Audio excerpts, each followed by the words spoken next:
Olá, seja bem-vinda, seja bem-vindo ao Quem Pode com Elas. Hoje nós temos aqui uma pessoa muito especial para mim, que passou pela minha vida profissional e está comigo aqui, a diretora Meiruzi Freitas, farmacêutica, diretora da segunda diretoria da Anvisa, Agência Nacional de Vigilância Sanitária. E uma mulher fantástica que a gente se inspira muito, e é por isso que ela está aqui para a gente bater um papo. Meiruzi, vou te chamar assim, porque a gente está aqui com pessoas de todo o país nos ouvindo. Quem é Meiruzi Freitas?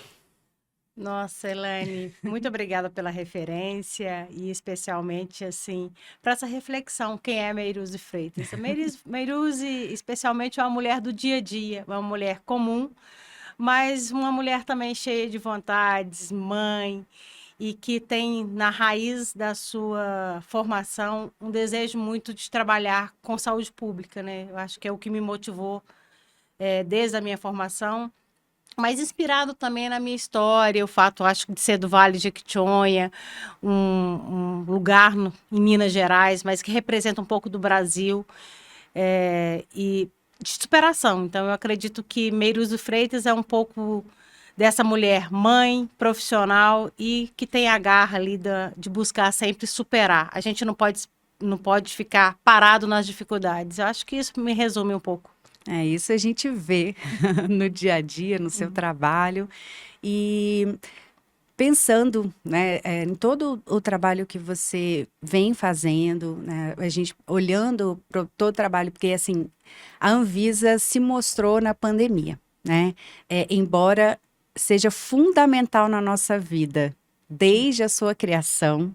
A professora Cristina Castro esteve conosco aqui e ela relatou que o primeiro filho dela é fruto da pílula de farinha, né? Um dos motivos que chamou a atenção para a necessidade de uma maior regulação dos medicamentos no país, né? E a sua história, ela se mistura, né, com a criação da Anvisa, com o seu desejo, como você colocou, da saúde pública, de trabalhar com a saúde pública, de enfrentar os desafios que o Brasil tem, né, no nosso SUS, nos nossos diversos SUS em várias partes do país. Conta pra gente como foi, o que te motivou a vir para a Anvisa, a vir para Brasília. Você sabe que esses dias em Belo Horizonte eu tive a oportunidade de estar lá e especialmente na inauguração da fábrica de insulina, volta à produção de insulina no Brasil, né? E foi muito emocionante eu fazendo alguns caminhos. E eu me lembro que dentro dessa minha jornada de trabalho, eu trabalhei em várias atividades, em hospital que praticamente atendia o Sistema Único de Saúde, entre eles a referência de tuberculose. Eu acho que quando a gente trabalha no hospital de tuberculose, você verifica várias diversidades nesse país, sabe? E tive a oportunidade também de Santa Casa de Misericórdia. Misericórdia é outro lugar também que eu diria que é inspirador. Eu trabalhei no Hospital de Mil Leitos e também trabalhei numa farmácia. E dentro dessa pluralidade da nossa atuação, eu sempre tive uma vontade de fazer mais, mas que fosse não só local. E a vontade de vir para a Anvisa foi nesse sentido, a oportunidade de tentar fazer mais e de uma forma que pudesse atingir mais pessoas e mudar um pouco alguns rumos. Então, a minha primeira motivação, eu entrei no concurso de 2005 da Anvisa, né? Me lembro que eu passei por uma banca de revista, andando ali na hora de um café, e tinha uma folha dirigida. Eu olhei, concurso Anvisa. Falei, vou fazer esse concurso. Ah. Aí eu falei, mas trabalhando, gente, naquela época eu trabalhava 72 horas semanais. Tem hora que eu falei, gente, como é Nossa que eu Senhora. trabalhava 72 horas semanais e mãe de 3 filhos? Primeira coisa foi essa, né? Mas as coisas vão se ajustando nesse sentido. E essa experiência que você tem profissional no dia a dia do trabalho também te ajuda nesses momentos de desafios. Então, foi lá nesse momento meio confuso de várias atividades que eu resolvi ir vir para a Visa. Mas a minha formação sempre foi muito ligada à assistência. Quando eu cheguei na Anvisa, me deparei com... Acabei sendo colocada numa área de registro de medicamento que eu tive que me reinventar. E eu falei, será que era o melhor local? Mas hoje eu tenho certeza que foi o melhor local, que às vezes a gente tem que entender um pouco os desígnios, por que a gente vai estar em determinada situação e que não era o que você esperava. Então, acho que a minha primeira surpresa foi nesse momento. E eu falava, eu quero trabalhar com serviço, com assistência. E eu fui justamente para a área de registro, que é uma área mais burocrática da nossa atuação, mas muito técnica. Apesar de muito conhecimento e de muita relevância também para a nossa atuação. Então, na Anvisa eu tive a oportunidade de trilhar o caminho, e o primeiro caminho que eu tive foi o seguinte: a gente precisa trabalhar com capacitação. A gente precisa que as pessoas entendam por que elas executam essas atividades. E por que eu preciso ter maior conhecimento, e isso tem que refletir num produto que vai estar na nossa sociedade, e por que eu faço esse registro, quem vai utilizar esse produto, trabalhar, trazendo o cidadão para dentro da sua decisão. Eu acho que essa foi a minha primeira motivação de trabalho muito forte dentro da Anvisa, e eu fui trabalhar dentro da nossa atuação, trabalhando com capacitação na área de registro. E tive a oportunidade de conhecer mais e trabalhar em várias áreas dentro da Anvisa. Eu falo que eu trilhei todos os caminhos lá dentro. Trabalhei de coordenadora e hoje já diretora, né? Mas eu trabalhei em várias ações, especialmente na área de medicamento, pesquisa clínica, toxicologia. E quando a toxicologia foi, para mim, um grande pilar, especialmente na área de agrotóxico, né? Que eu atuei na Anvisa. E eu falava assim, gente, vou fazer a ligação com as pessoas.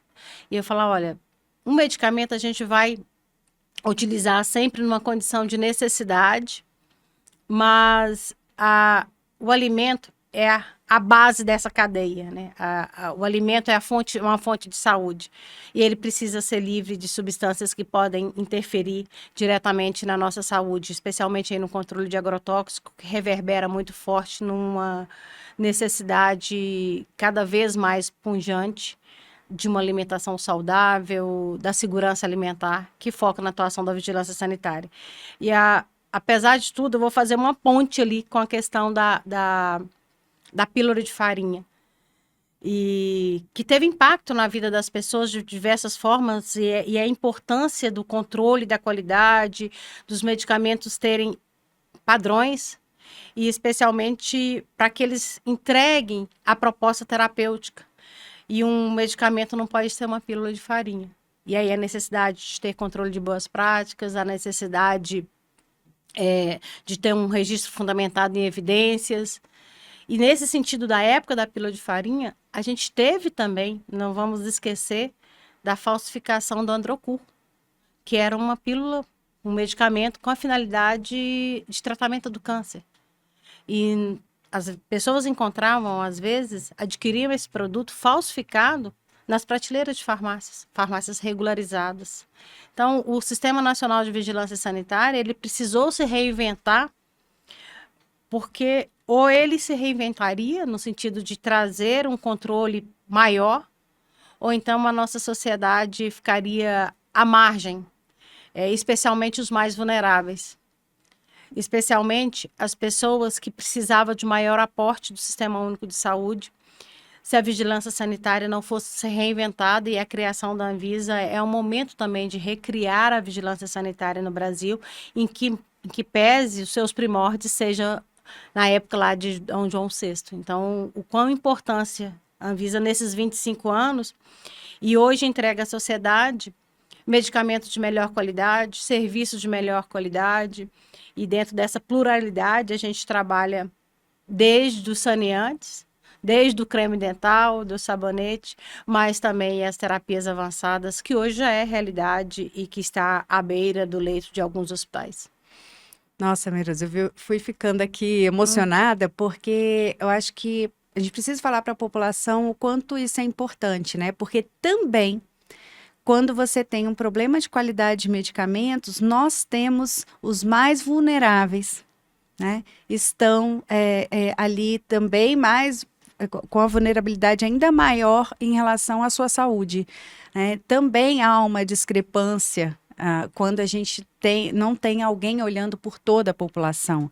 E o que é o registro? É quando a gente tem a eficácia comprovada, ou seja, faz o efeito, quando tem a segurança comprovada, ou seja, os riscos são menores do que os benefícios. Toda tecnologia tem risco, é importante dizer isso, né? Quando as pessoas falam, mas a vacina causa febre, causa evento adverso, todo e qualquer medicamento causa, e também o controle das boas práticas, né? Então, para quem está nos ouvindo, para dizer o quanto é um trabalho completo, né? Para entregar aquele medicamento que você vai lá na farmácia, pegar, ele foi testado, aprovado pela Anvisa e por isso está, né, disponível. É claro que vira e mexe, tem a ação da vigilância sanitária da Anvisa para retirar produto de mercado, porque as pessoas não desistem de fazer, né, coisas erradas, mas agora a gente tem uma vigilância, né, atuante, agora não, há 25 anos, mais forte, uma agência regulatória, né, que é independente. Então, isso é muito importante para a gente ter, né, a segurança de estar num ambiente controlado. É uma referência mundial. Quando a gente fala de todo esse trabalho, você trouxe aí nos seus desafios ser mãe de 3. Né? E como você enxerga, Merusa, que a gente estava conversando, a gente fala o tempo inteiro, como é conciliar carreira, né, e a maternidade? Um desafio enorme para todas nós, né? E eu sei que não foi diferente com você. Então, conta pra gente como você concilia e como você conciliou, especialmente quando eram crianças, né? Olha, eu acho que voltando a essa etapa, a gente precisa se perdoar. Eu acho que conciliar, a mãe tem algumas características e a gente só percebe essas características quando a gente está vivendo e depois lá na frente, quando você faz uma reflexão, quando os seus filhos estão mais criados, né? Minha caçula, por exemplo, já está com 22 anos. Então, mas primeiro eu acho que você tem que entender que esse conciliamento ele precisa de certos perdões, porque a gente vai falhar. A gente vai, às vezes, chegar atrasado na escola, a gente vai faltar alguns compromissos, porque muitas vezes a mulher ainda se coloca numa posição de maior cobrança. A mulher ainda, principalmente na minha época, não se permitia pedir licença de uma reunião porque ela precisa buscar um filho na escola. Hoje ela tem um pouco mais desse entendimento que isso faz parte da vida e isso não te desqualifica. Então, eu acho que, primeiro, a gente precisa se perdoar mais, eu acho, para conciliar e entender que não seremos menos mãe e não seremos menos presente na vida dos nossos filhos, porque, às vezes, a gente precisa, inclusive, fazer algumas escolhas e estar ausente em alguns momentos. Mas é importante aquela qualidade do tempo que você passa com seu filho. É especialmente importante os valores que você passa, como você vai formar esse filho. E eu tenho 2 meninos e uma filha.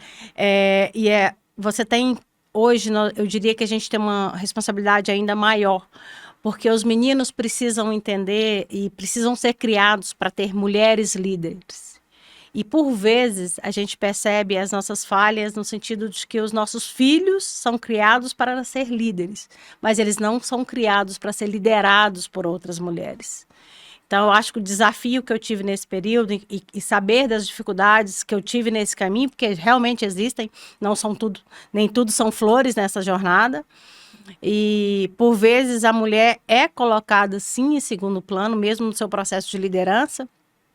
Ela precisa, para fazer com que as coisas aconteçam, se colocar em segundo lugar. Eu acho que a minha geração passou por isso e eu acho que essa nova geração, ela deve olhar mais, ela não aceita muito passar pelo que é a minha geração e está certo. E eu diria que nesse desafio da maternidade, você entender todo esse processo da sua carreira e que se você gosta, você precisa ir atrás, não está errado. A gente precisa entender, não está errado trabalhar e gostar do que faz. Isso não te faz menos mãe. Muitíssimo pelo contrário, eu acho que isso te dá uma garra a mais. E eu vou te falar uma coisa, os seus filhos percebem. Eu chego hoje aos 52 anos, me perdoando mais E percebendo também que eu sou uma referência para os meus filhos. E que eu precisei me reinventar várias vezes para continuar, inclusive, sendo mulher nesse processo, né? E não abandonando a minha família nesse processo. Continuo casada, né? Assim, tenho uma relação de parceria com meu marido, né? São 32 anos nessa história. E também me respeitando e buscando o meu espaço sempre. E essa relação, quando você busca o seu espaço e se respeita, há um reflexo no outro também te respeitar. Essa frase, acho que é fundamental, né? É o quanto a gente deixa com que o outro não nos respeite, o quanto que se a gente impõe, né, o nosso amor próprio, acho que é isso. Quem está nos ouvindo, o quanto é importante a gente, o autoconhecimento e o o respeito por si, né? Não permitir com que o outro invada. E aí, qualquer outro, né? A gente está falando na família, está falando fora da família. E é isso, as pessoas não se sentem à vontade para te tratar mal se você não permite. É lógico que é um processo. Eu passei por isso, assim, num processo de muito autoconhecimento, de terapia, para poder me empoderar de quem eu sou, né? De não permitir certas coisas, porque às vezes vem a síndrome da impostora e você duvida de si e as pessoas passam a duvidar também, né? É reciprocidade, né? Então é muito importante que a gente se posicione. Existe um livro que é Ambiciosa como a Mãe.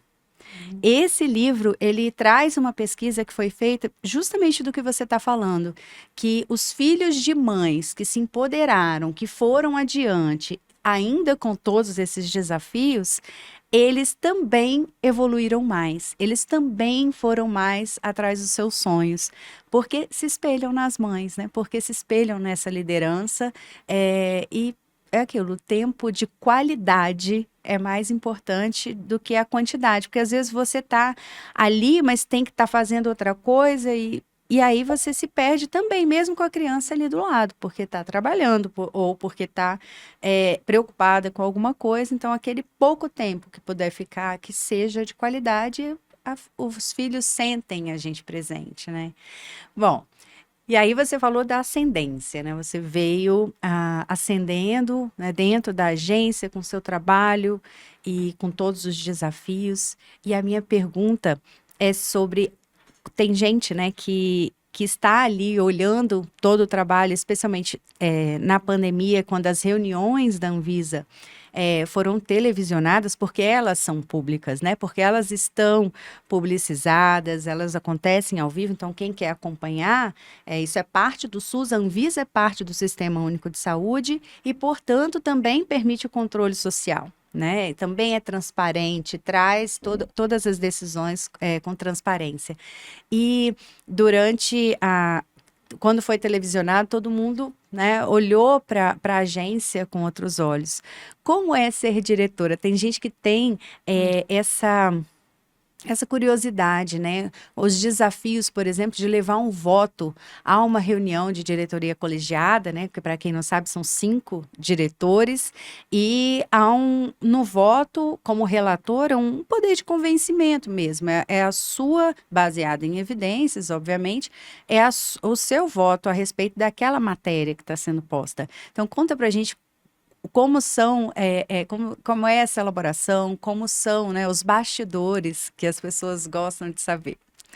Bom, Elaine, primeiro acho que eu queria dizer que o que é ser diretora. Primeiro que eu acho que é trabalhar com coletivo e trabalhar com as diferenças e, inclusive, uma estratégia nesse processo é você trabalhar com o outro e entender posições totalmente distintas, mesmo daquela que você tem certeza que dentro do seu conhecimento técnico é o melhor caminho. Então, e é também saber mediar. Eu acho que ser diretora também tem esse reflexo da mediação, especialmente no que a gente trabalha, né? Entender a necessidade da saúde. Você vai tomar decisões baseadas em evidências, mas sempre com aquele balanço benefício-risco. Então, no voto, você também traz esse balanço benefício-risco. E talvez a minha característica, por ser uma diretora também que tem a raiz muito técnica, a questão técnica vem muitas vezes no meu voto.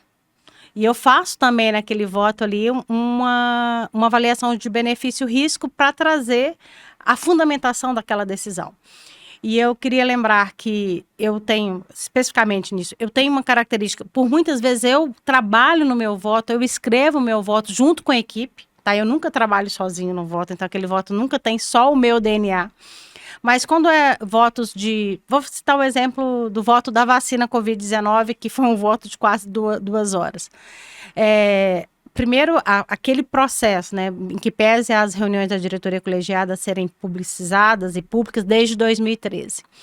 Mas a gente precisou trazer uma transparência maior em relação às vacinas Covid. Eu tive a felicidade de estar naquele momento e trazer também que as pessoas, especialmente os técnicos que estão na liderança do trabalho no dia a dia, apresentassem as suas avaliações.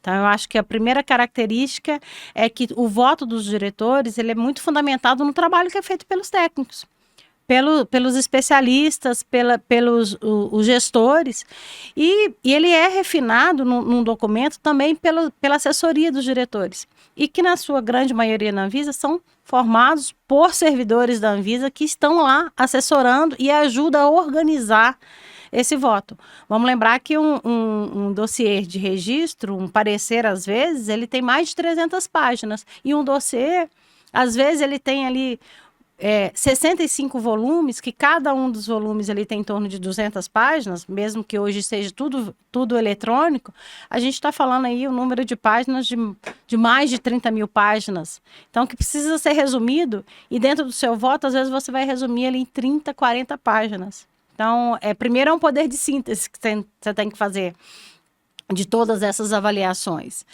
E construir esse voto sempre levando a clareza, né? Uma parte muito burocrática do processo, quando ele entrou, a parte mesmo decorrer ali uma parte de temporal, e trazer toda a fundamentação. Eu acho que ali o voto tem uma capacidade de trazer a fundamentação, levar às vezes o contraditório, trazer o contraditório no seu voto também é importante, porque nem sempre no processo vai ter uma avaliação única, e você tem que trazer ali uma posição final, balanceando sempre.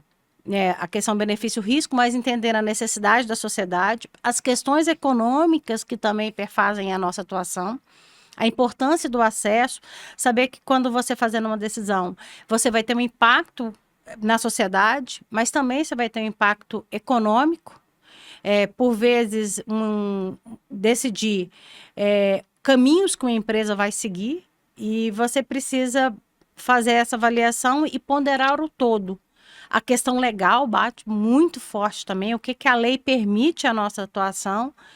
E, por fim, às vezes, tomar uma decisão no voto que vai contrariar alguns interesses. E você precisa fazer essa questão de forma muito madura, transparente e estar à disposição dos órgãos de controle.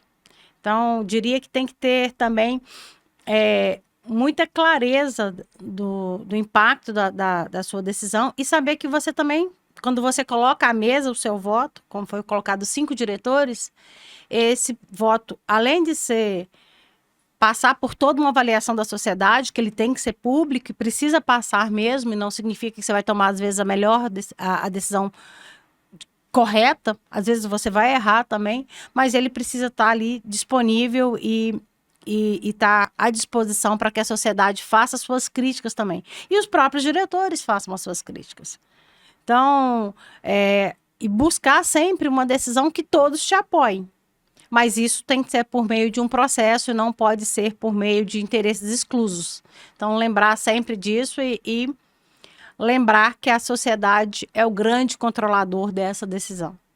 Essa ciência da sociedade, né, de que ela é o controlador, é o melhor que a gente pode ter numa democracia, né, que ela entenda que ela pode, sim, questionar as decisões, que ela pode participar, trazer, né, esse contraditório, trazer a sua realidade, porque às vezes a gente não consegue colocar todas as realidades que nós temos várias no país.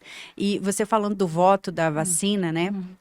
Eu tive a honra, né, de estar na equipe da Anvisa durante, eu brinco que são 20 anos em 2, porque estar na pandemia, né, não foi fácil.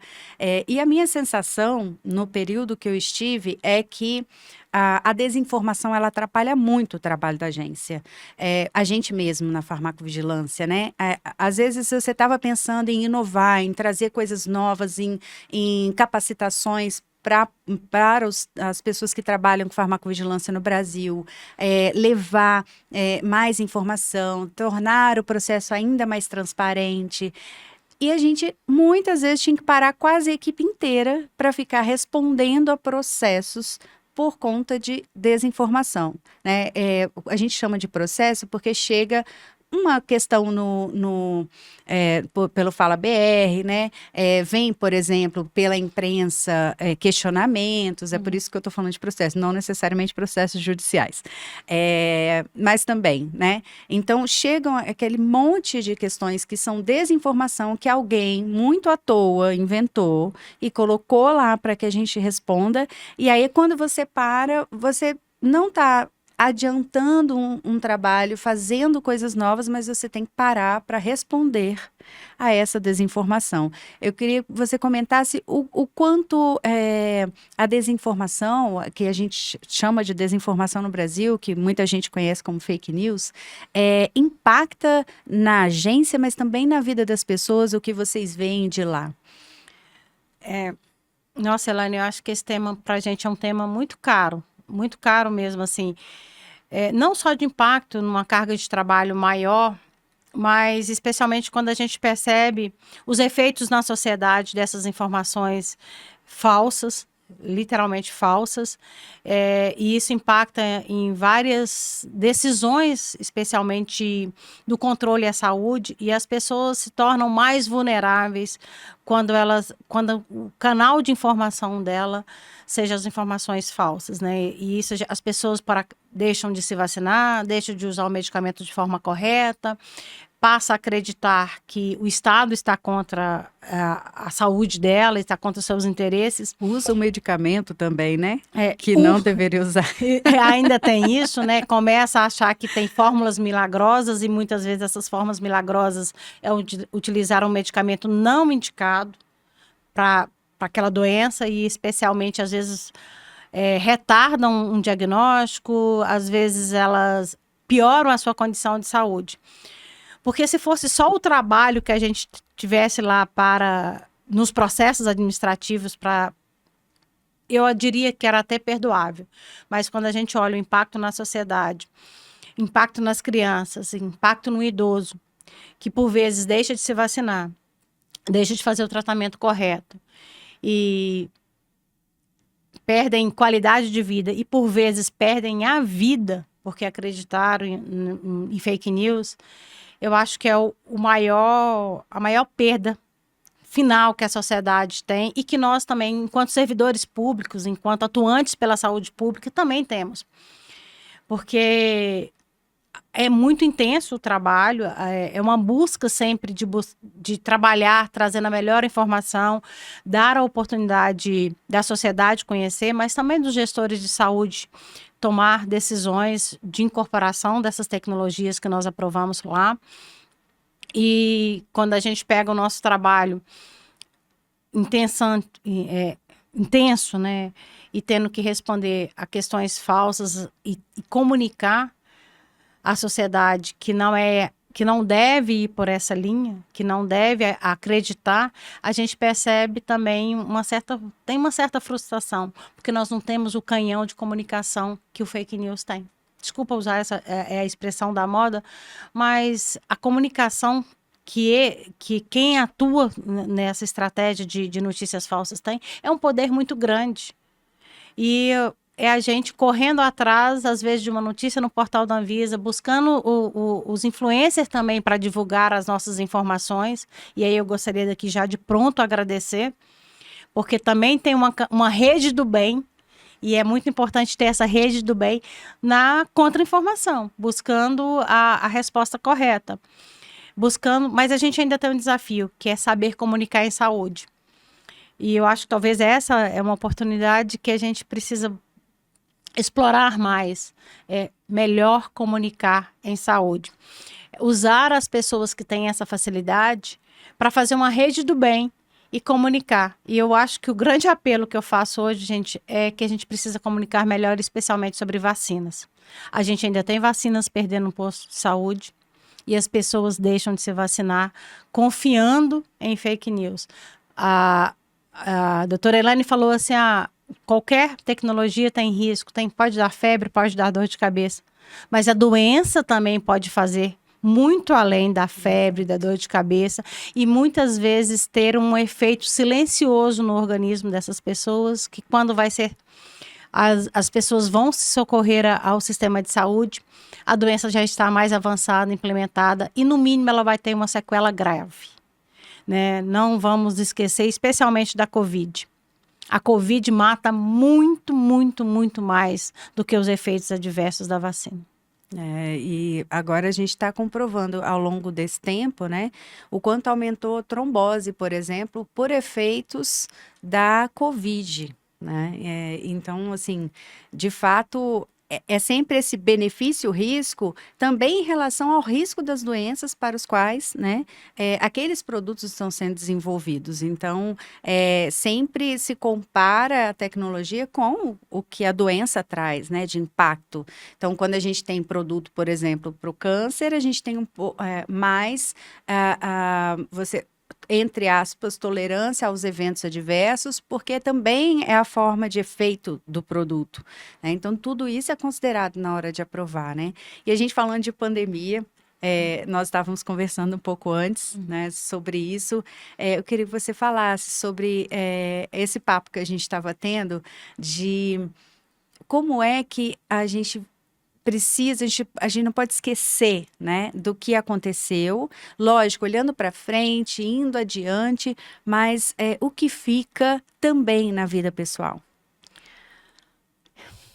Você diz no início, 20 anos em 2, é quase um JK mesmo, a gente pensar o que nós vivemos na Covid-19, de todos os aspectos, inclusive dos nossos reflexos pessoais. Eu acho que o que fica é a gente, primeiro, ter a certeza da superação. A pandemia também nos deu essa garra que a gente pode superar as diversidades. Mas também ela nos deixa um olhar para trás sempre. De pensar nos encontros, pensar nas pessoas, nas oportunidades que a vida te oferece. E especialmente, Elaine, ali, quando ela te coloca numa situação que você se enxerga muito vulnerável. Você percebe que as pessoas que você mais ama, que estão ao seu redor, são vulneráveis. E você precisa olhar que você precisa voltar um pouco mais para você, voltar um pouco mais para as pessoas que estão ao seu lado e viver ali uma comunhão mesmo, pensar mais na necessidade da gente amar mais, da gente se entregar mais e da gente entender a dor do outro. Eu diria que a gente tem que sempre voltar na questão da pandemia para perceber o quanto que a gente precisa ter um mundo mais integrado, a gente precisa pensar na equidade, viver um pouco mais uma sociedade de mais amor, de mais encontro, de mais perdão e de menos ódio. E pensar que quando eu cheguei aqui no aeroporto de Brasília, por vezes eu fazia um exercício de ir ali no aeroporto. E eu olhava todos os aviões no chão, olhava as ruas vazias. E aí pensar que mundo que nós queremos continuar. Que mundo que a gente precisa... Que mensagem que a gente precisa colocar nesse mundo que passou por uma pandemia. É nunca esquecer que a gente... precisa dos encontros, que a gente precisa abraçar mais, a gente precisa superar mais, mas a gente não pode deixar nunca a doçura da vida embora. E fazer esse esforço, né? Meiruz estava falando da gente às vezes, de novo, a gente está na correria e não se esforça para encontrar aquelas pessoas que a gente sonhava encontrar durante a pandemia. A minha família não é daqui, então, essa coisa de poder viajar, de poder estar com eles, né? A gente muitas vezes depois vai passando, a vida vai voltando ao normal, entre aspas, né? E a gente deixa de fazer esse esforço, né? Deixa de pensar que amanhã pode ser que não tenha mais essas pessoas da mesma forma que aconteceu na pandemia. Ficou mais evidente, né, esse medo, mas realmente a gente vai deixando isso, né? Então, esse esforço de estar com as pessoas, de encontrar as pessoas, é muitas vezes um esforço, porque é até meme na internet, o quanto, quando você fala, vamos combinar de encontrar umas 5 amigas, pronto, já é uma confusão que não consegue agenda, não, eu não vou estar aqui, eu tenho isso, não sei o quê, e de fato, quando há um esforço, né, quando há esse olhar para esses encontros e reencontros, a gente consegue, né, é possível fazer, basta querer. Né? Então, Meiruzi, a gente está chegando aqui. Eu estou chamando de Meiruzi, gente. Ela me chama de doutora. Doutora Meiruzi, muito obrigada pela sua vinda, pelo seu tempo. A gente sabe o quanto a agenda é mesmo complicada, mas você trouxe aqui para as pessoas esse lado humano, né? De uma mulher que foi atrás, estou eu aqui emocionada, que busca o melhor também para a população, né?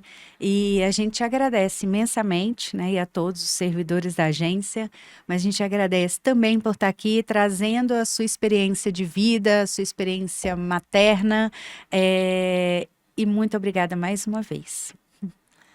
Eu diria que eu estou honrada, né? Eu acho que enquanto fiz questão também desse encontro, né? Até para reconhecer a homenagem, o que a Elaine, a nossa professora, a grandeza de trazer um pouco isso para o outro, porque ensinar é uma grande arte. Então, professora, eu fiz questão desse encontro. Para homenagear, inclusive, todas nós que vivemos o nosso dia a dia pelo outro. E por nós mesmos. Então, a gente também se encontra nesses momentos. Muito obrigada pelo convite. Obrigada. E você está convidada a participar do próximo episódio. Fique ligado.